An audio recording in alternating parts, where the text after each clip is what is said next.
Gender, and this video is going to be absolutely full of spoilers, so if you want to read the book unspoiled, I suggest you go do that now. Before I start this lit critique, I really want to make something clear. At the end of this book, I cried a little bit. The last sentence in particular is pretty dang amazing, and I think the overall plot is pretty engrossing and emotionally involving. And I think there's something to be said for books like that find their way inside your memory. I mean, there's a reason that I remember reading the first third of this book 10 years after having to return it to the library. As a person who has tried and failed to write a single story in which you give a dang about the characters you're reading about, I have a huge amount of respect for Andrew Clements's ability to make you care about his characters. Even ones as annoying as Bobby I Do What I Want Phillips. So while I'm about to talk about what I think is one of the book's biggest failings, I hope that you realize that I'm also sort of rooting for it. Okay, with that disclaimer out of the way, let's dive right in. What I see as the biggest problem with Things Not Seen is its treatment of women. I honestly think that Clements was trying to get his readers, particularly young boys, to think about others, including women, as full people with, like, emotions and thoughts and experiences. Take Bobby's mother, Mrs. Phillips, for example. When the Child and Family Services first show up to search her house for her missing son, she manages to outsmart them. She tells the police that her son is in Florida visiting relatives and has Bobby clean his room to make it look like he hasn't been there for a while, including putting his toothbrush in with the cleaning supplies and putting his damp towel in their basement. She's intelligent enough to realize that if Bobby threw out his toothbrush, it would look like she wasn't expecting her son to come back, which is just a little bit suspicious. It seems pretty obvious to me that Clements wants Mrs. Phillips to be a strong, independent female character. But I still didn't find Mrs. Phillips a particularly compelling character, and I think this is because once you have established or described something a particular way, it is really hard to go back and undo that description. I realize that this thought is as vague as it is clunky, so here's an example. If in the beginning of your book you portray a character, say Mrs. Phillips, as a tropey, hysterical woman,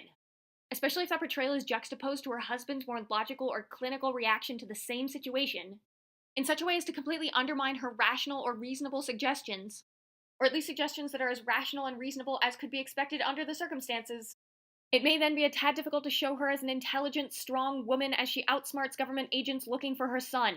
But this flaw only really bugs me because it means that Alicia, as a blind person and the main romantic interest in the story, is still otherized, even though it feels like the entire purpose of the novel is to make her real to us. When Bobby starts to understand that Alicia could be his girlfriend, or at least girl space friend, he says this: "The issue here is that even though we are supposed to now understand Alicia is complex, like human beings tend to be, it's obvious that Bobby's thinking has not changed. I mean, why else would he think that musicians and girls are two different things and that girls are scary? This kind of wording seems to undermine the premise that Alicia, as a girl, can be complicated on her own. It's almost like a man needs to select her as a promising romantic partner, introduce her to other people, and legitimize her as a human being. And this means that Alicia never becomes, like, really real to us as readers. And compounded with her disability, it means that Alicia feels more like an exhibit or a token rather than a fully fledged human being. It's like when Alicia and Bobby take a cab ride together, and Bobby spends a lot of time watching Alicia, which would be cute. Except for then he describes her as being like a wild pony, and then says that watching her, I'm not bored. It seems like he doesn't see Alicia as a person at all, but rather as some virginal wild creature that's there for him to look at. That's why at the close of the novel, when Bobby's telling Alicia a story and he says, quote, "She's the best audience," it's so much fun to see her face as she pictures everything I describe.